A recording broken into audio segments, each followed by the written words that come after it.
तो दोस्तों 12वीं की बोर्ड परीक्षा में मात्र 7 दिन या 8 दिन बच चुके हैं और इन 8 दिनों के अंदर हमें कौन कौन से सब्जेक्ट से कौन कौन से ऑब्जेक्टिव्स पे ध्यान देने चाहिए। आज के वीडियो में उन्हीं सभी एब्जेक्टिव को केवल केमिस्ट्री के सब्जेक्ट से लेके आया हूँ। इस समय कैसे पढ़ाई करना है वो भी मैं इस वीडियो के एंड तक आपको बताऊंगा। इस समय आपको कुछ भी नया नहीं पढ़ने की ज़रूरत है। आप लोगों ने जो भी पढ़ाई किया है उसी सभी पढ़ाई को केवल रिवीजन करते चलना है और अपने बोर्ड एग्ज़ाम में प्रेशर के साथ नहीं, बिल्कुल अच्छे से एग्ज़ाम देके अपना बेस्ट रिजल्ट देके और बेस्ट रिजल्ट लाना है और टॉपर की श्रेणी में अपना नाम लिखवाना है। तो आइए, यहाँ पे कुछ 50 क्वेश्चन ऐसे हैं जो सीधे सीधे बोर्ड एग्ज़ाम में आने वाले हैं और चुनिंदा क्वेश्चंस मैंने चुन के आप लोगों के लिए लाया है। पढ़ाई पॉइंट का केवल एक ही मकसद है, केवल आप लोगों का बेस्ट रिजल्ट और कुछ नहीं। कोई सब्सक्राइबर नहीं, कोई कुछ भी नहीं, केवल आपका रिजल्ट।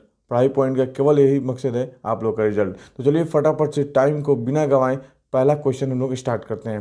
पहला क्वेश्चन लिखा है कि HCP यूनिट सेल में परमाणुओं की संख्या कितनी होती है। HCP यूनिट सेल में परमाणुओं की संख्या कितनी होती है, सबको आंसर कमेंट करना है। इसका राइट आंसर सी होगा, 6 होती है। सबको पता होना चाहिए और बिल्कुल इजी क्वेश्चन ही बिहार बोर्ड के एग्ज़ाम में आते हैं और बच्चे केमिस्ट्री से बहुत ही ज़्यादा डरे हुए होते हैं कि सब सब्जेक्ट तो कर लेंगे लेकिन केमिस्ट्री ही नहीं हो पाएगा। लेकिन हम लोग यहाँ पे है, आप सब की सभी टेंशन्स को दूर करेंगे और ऐसे केवल ऑब्जेक्टिव लाएंगे जो आपको एक बार इस वीडियो को देख के जाइएगा तो कम से कम 5 से 7 क्वेश्चन इजीली आप पा सकते हैं केवल इस वीडियो को देख के। और हमारे चैनल पे जितने वीडियो एग्ज़ाम तक आपके अपलोड होंगे उन सभी वीडियोस को आप देख लेंगे तो एग्ज़ाम में 100% पास होने की गारंटी, केवल गारंटी है पढ़ाई पॉइंट की। आप पास जरूर हो जाओगे और आप शुरू से अगर मेहनत करते आ रहे हो तो 400 नंबर, 400 प्लस नंबर कोई नहीं रोक सकता। बस आप केवल रिवीजन करते चलो और केमिस्ट्री से बिल्कुल भी डरने की ज़रूरत नहीं है क्योंकि आपके साथ पढ़ाई पॉइंट है और पढ़ाई पॉइंट आ गया है तो आपको पढ़ा के रहेगा और आपका रिजल्ट बेस्ट दे के रहेगा। चलिए सेकेंड क्वेश्चन की तरफ हम लोग बढ़ जाते हैं। सेकेंड क्वेश्चन क्या लिखा है कि निम्नलिखित में से कौन सा अक्रिस्टलीय ठोस का उदाहरण है। फटाफट से कमेंट कीजिएगा। अक्रिस्टलीय ठोस, ऑप्शन नंबर सी कांच होता है। चलिए ऑप्शन नंबर सी कांच। क्वेश्चन नंबर 3 को पढ़ लेते हैं। निम्नलिखित में से कौन सा क्रिस्टलीय ठोस का उदाहरण है। डी हीरा इसका राइट आंसर हो जाएगा। हीरा अक्रिस्टलीय ठोस का उदाहरण होता है और ऐसे ऐसे क्वेश्चन ही केवल बिहार बोर्ड में आते हैं और इन सभी क्वेश्चन को बच्चे भूल जाते हैं। तो इन सबको याद रखिएगा और मैं शुरू में ही बताया था कि ऐसे ही क्वेश्चन लाऊंगा जो कि आपको सीधा बोर्ड एग्जाम में आए। अभी के टाइम में हार्डवर्क नहीं, स्मार्ट वर्क करने के टाइम में केवल बिहार बोर्ड एग्जाम में 7 से 8 दिन बचे हुए हैं और इन दिनों में रिवीजन प्लस स्मार्ट वर्क करने की ज़रूरत है। तो चलिए नेक्स्ट क्वेश्चन की तरफ हम बढ़ जाते हैं। चौथा क्वेश्चन क्या है। चौथा क्वेश्चन यहाँ पे लिखा है कि HCP या CCP में समन्वय संख्या कितनी होती है। HCP या CCP में समन्वय संख्या कितनी होती है। तो इसके राइट आंसर होगा डी 12। डी 12 हो जाएगा राइट आंसर, डी 12 होगा। चलिए पांचवा क्वेश्चन देखते हैं। पांचवा क्वेश्चन देखते हैं कि चतुष्फलकीय एवं अक्रिस्टलीय रिक्तियाँ किसमें पाई जाती है। इसका राइट आंसर सी होगा HCP और CCP में। HCP और CCP में अक्रिस्टलीय पाई जाती है, ठीक है। और BC से यूनिट सेल में खाली जगह का प्रतिशत कितना होता है। BCC यूनिट सेल में खाली जगह का प्रतिशत कितना होता है। राइट आंसर हो जाएगा इसका बी 32%। छः का राइट आंसर बी 32% हो जाएगा इसका आंसर। चलिए ये मोस्ट इंपॉर्टेंट क्वेश्चन है फॉर बिहार बोर्ड एग्जाम के लिए, ठीक है। 7वां नंबर क्वेश्चन हम लोग देख लेते हैं। 7वां नंबर क्या बोल रहा है।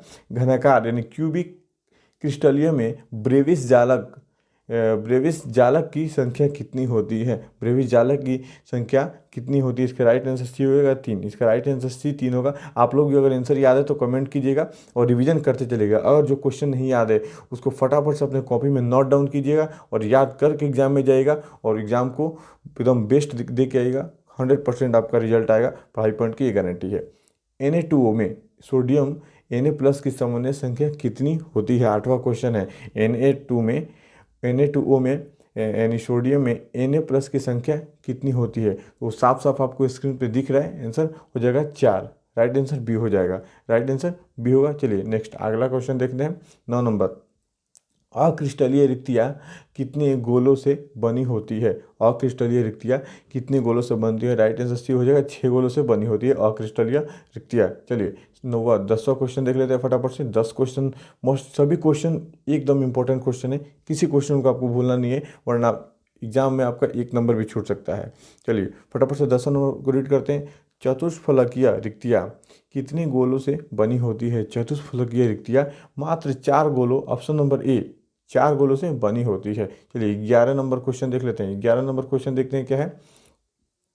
11 नंबर क्वेश्चन है, क्रिस्टल के घनत्व में कमी किस दोष के कारण होती है? यानी जो भी क्रिस्टलीय दोष उत्पन्न होते हैं उसका कारण क्या होता है? इसका राइट आंसर हो जाएगा शॉर्टकी दोष। इसका राइट आंसर हो जाएगा शॉर्टकी दोष, option number B. Option number B शॉर्टकी दोष, इसका राइट आंसर हो जाएगा शॉर्टकी दोष, ऑप्शन नंबर बी। 12वां क्वेश्चन को पढ़ लेते हैं। क्रिस्टल में इलेक्ट्रॉन के रिक्त स्थान में फंसने से कौन सा दोष बनता है? क्रिस्टल के रिक्त इलेक्ट्रॉन के स्थान में फंसने से कौन सा दोष बनता है? क्वेश्चन नंबर 12 है, इसका राइट आंसर फटाफट से आप कमेंट कीजिए। नहीं पता है तो याद कर लीजिए, option number C, F centre. F centre दोष, ठीक है, एफ सेंटर दोष से होता है। चलिए 13वां क्वेश्चन देख लेते हैं। केमिस्ट्री से अब डरना नहीं है बिल्कुल भी, क्योंकि पढ़ाई पॉइंट आपके साथ है और आपको रिजल्ट दे के जाएगा, और किसी चीज़ से मतलब नहीं है पढ़ाई पॉइंट को, केवल आपके बोर्ड एग्जाम में गुड मार्क्स चाहिए और कुछ नहीं। बस आप अपना बेस्ट दे के आओ, रिजल्ट लाओ, बस यही। 13वां क्वेश्चन पढ़ लेते हैं कि क्या लिखा है। निम्नलिखित में से कौन फेरोचुंबकीय पदार्थ है? निम्नलिखित में से कौन फेरोचुंबकीय, तो आसानी से दिख रहा है, Fe3O4 फेरोचुंबकीय पदार्थ है। Fe3O4 ऐसे फार्मूला वाले क्वेश्चन 2 नंबर में पूछे जाते हैं, जो कि सीधा 2 नंबर देते हैं, तो आप फार्मूलास को भी याद करते चलिएगा, ठीक है।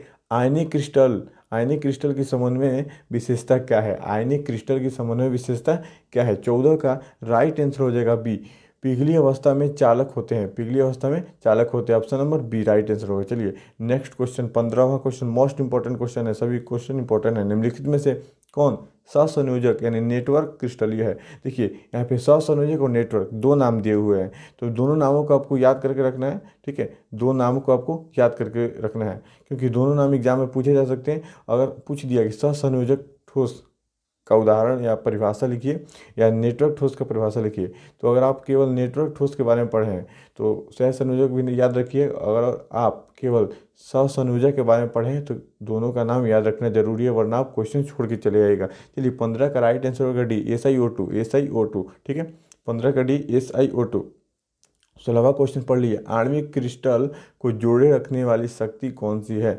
इसका ऑप्शन नीचे है, ABCD। क्वेश्चन को, ऑप्शन को रीड कीजिए और फटाफट से इसका राइट आंसर आप कमेंट में कीजिए, ठीक है। इसका राइट आंसर सी हो जाएगा वेंडर वॉल बल, ठीक है। 17 नंबर देख लेते हैं। 17 नंबर क्वेश्चन पढ़िए एक बार ध्यान से। रबर किस प्रकार का ठोस है? बिल्कुल इजी क्वेश्चन है, फटाफट से कमेंट कर दीजिए। इसका राइट आंसर अक्रिस्टलीय ठोस, ऑप्शन नंबर बी होगा, राइट आंसर बी हो जाएगा। चलिए 18 नंबर क्वेश्चन पढ़ लेते हैं। हीरा किस प्रकार का ठोस है? किस प्रकार का क्रिस्टल है? 18 नंबर का सी हो जाएगा, सहसंयोजक या नेटवर्क ठोस। मैंने बोला था ना, सहसंयोजक या नेटवर्क ठोस। यहाँ पे मैंने दोनों नाम इसलिए लिखा है ताकि आप दोनों नंबर को याद कर सको, और याद करके ही जाना। नेटवर्क ठोस भी केवल पूछ सकता है बोर्ड एग्जाम में, तो इसलिए इसको छोड़ना नहीं है, ठीक है।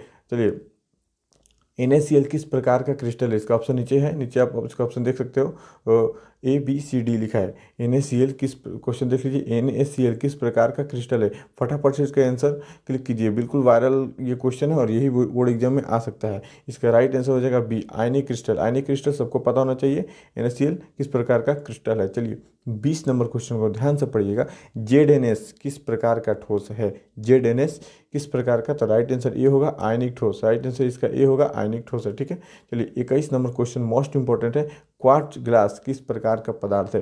क्वार्ट्ज ग्लास अक्रिस्टलीय पदार्थ है। Quartz glass, option number B, अक्रिस्टलीय पदार्थ है। 21 हो गया। 22 क्वेश्चन देख ले। HCP में पैकिंग परतों की व्यवस्था क्या होती है? यानी HCP में जो भी नंबर से पदार्थ को सजाए हुए जाते हैं उसकी नंबर क्या होती है? इसका राइट आंसर क्या होता है? 22 का राइट आंसर हो जाएगा बी, ए बी होता है, इस क्रम में इसको सजाया जाता है। चलिए 23 नंबर सेम क्वेश्चन है। CCP या FCC में पैकिंग के परतों की व्यवस्था क्या होती है? इसका राइट आंसर सी हो जाएगा, ABC, राइट आंसर सी होगा। देखिए चैप्टर 1 से ये क्वेश्चन है, और पैकिंग दक्षता FCC, BCC, CCP और FCC, इस टाइप से क्वेश्चन इसमें से 100% एक दो क्वेश्चन बिहार बोर्ड एग्जाम में आते हैं, तो इन क्वेश्चन को आपको कभी भूल के नहीं जाना है, याद करके रखना है, अपने क्वेश्चन को दिमाग में रखना है, ठीक है। 24 नंबर क्वेश्चन पढ़ लेते हैं, क्या है 24 नंबर। पहाड़ों पर पानी का क्वथनांक कम क्यों होता है? पहाड़ों पे पानी का क्वथनांक कम क्यों होता है? क्योंकि वहाँ पे वायुमंडलीय दाब कम हो जाता है, इसलिए राइट आंसर बी होगा, याद करते चलिएगा। 25 क्वेश्चन हम लोगों ने 25 क्वेश्चन सॉल्व कर लिए।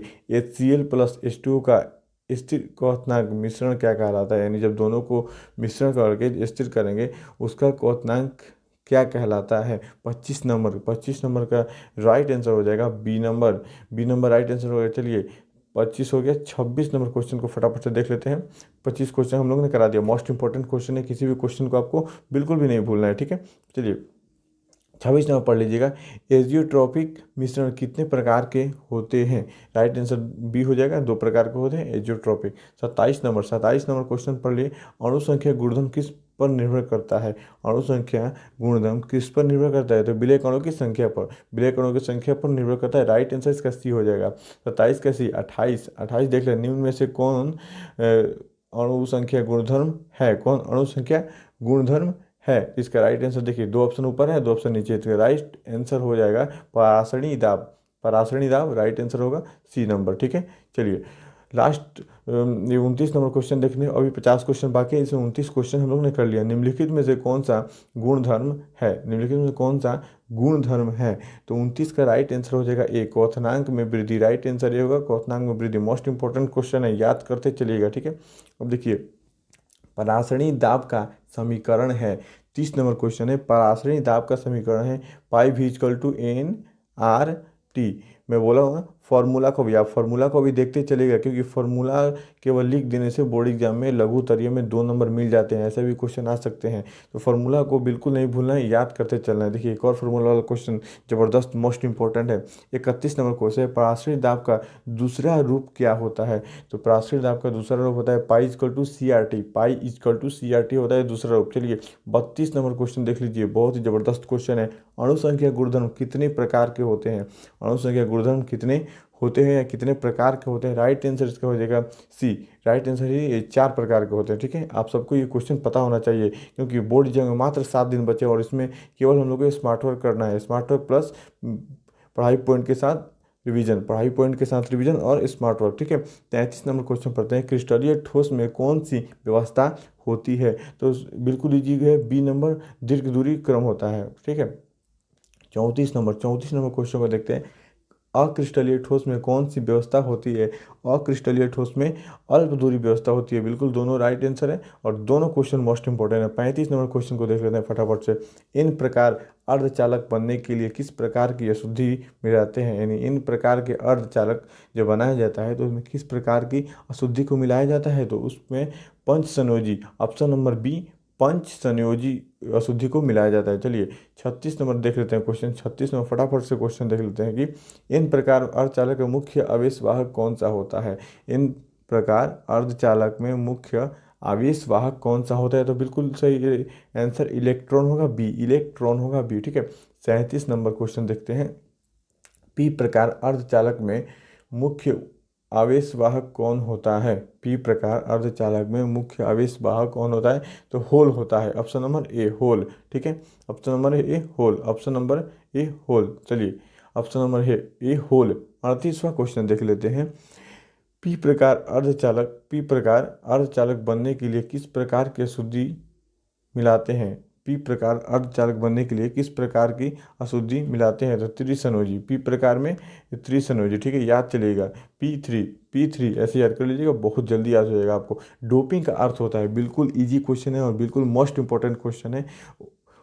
39 नंबर है, डोपिंग का अर्थ होता है अर्धचालक में अशुद्धि मिलाना। अर्धचालक में अशुद्धि को डालना मिलाना क्या है? डोपिंग विधि कहलाती है, ठीक है। मोलरता और मोललता दोनों लगभग सिमिलर वर्ड है, इसलिए आप दोनों वर्ड को ध्यान से पढ़िएगा। मोलरता किसमें व्यक्त की जाती है? मोलरता किसमें व्यक्त की जाती है, उसकी मात्राएं यूनिट पूछ रहा है ये। 40 नंबर का हो जाएगा, प्रति लीटर विलियन मोल में। प्रति लीटर विलियन मोल ऑप्शन नंबर बी में होगा। ये मोलरता क्या है ये, कि इसमें व्यक्त की जाती है।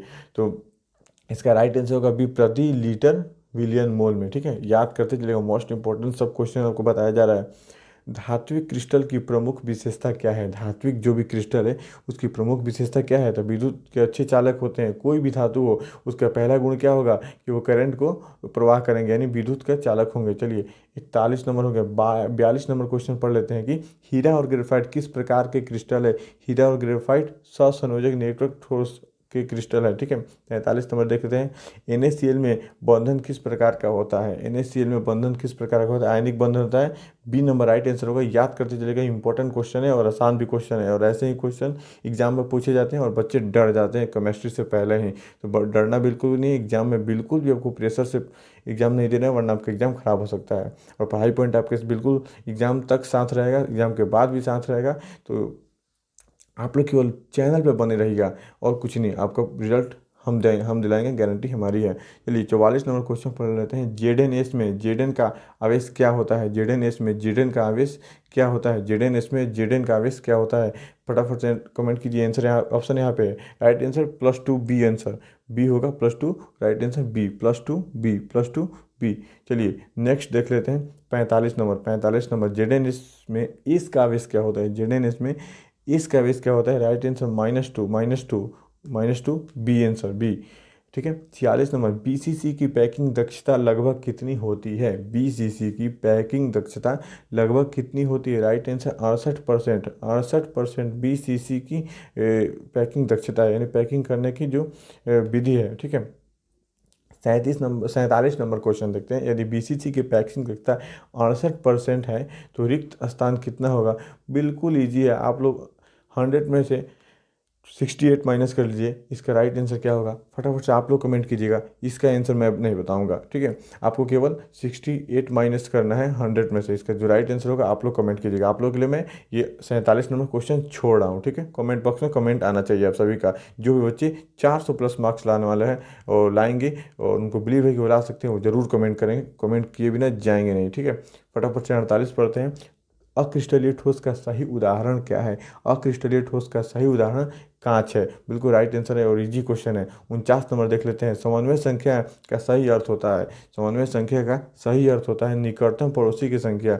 निकटतम पड़ोसी की संख्या। लास्ट और बेहद इंपॉर्टेंट क्वेश्चन 50वां है कि क्रिस्टलीय ठोस की पहचान क्या है? यानी हम क्रिस्टलीय ठोस को कैसे पहचान सकते हैं कि यह क्रिस्टलीय ठोस है?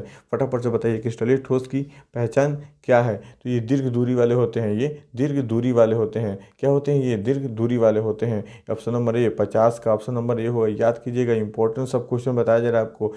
और 50 क्वेश्चन हम लोगों ने पूरे कर दिए, और ये ऐसा क्वेश्चन है जो कि एक बार आप इस वीडियो को अगर यहाँ तक देख रहे हैं तो आपका 100% 7 से 8 मार्क्स बिल्कुल आ जाएगा केवल एक ही वीडियो से। और ऐसे ऐसे कई वीडियो हैं जो कि आप अपने ऑब्जेक्टिव को हाई लेवल करके और अपने एग्जाम में बेस्ट टू बेस्ट दे सकते हैं और अपने सभी बच्चों से आगे निकल सकते हैं। और अभी टाइम है केवल रिवीजन करने का, और नए में कुछ नहीं पढ़ाई करना है, और प्रेशर से तो बिल्कुल भी एग्ज़ाम नहीं देना है। क्योंकि अगर आप प्रेशर से एग्ज़ाम दोगे और केवल नए क्वेश्चंस अभी 7 से 8 दिन जो टाइम इसमें पढ़ोगे, तो आपका जो भी एग्ज़ाम है वो बिल्कुल ख़राब हो जाएगा और आप जो भी पढ़े हो भूलना शुरू कर दोगे। इसलिए कुछ भी पढ़ाई नहीं करना है ज़्यादा, रिवीजन केवल करते चलना है, और जो भी पढ़ाई की है उसको कंठस्थ करना है, ठीक है। उसको कंफर्म करते चलना है कि मैंने क्या पढ़ाई करा और इसका आंसर क्या होगा। और बाकी तो पढ़ाई पॉइंट आपके साथ जुड़ा हुआ है, लगातार वीडियो लाता रहेगा पढ़ाई पॉइंट। तो पढ़ाई पॉइंट से जुड़ रहिए और अपने एग्ज़ाम में हाई स्कोर बेस्ट लेके आइए, 400 प्लस लेके आइए।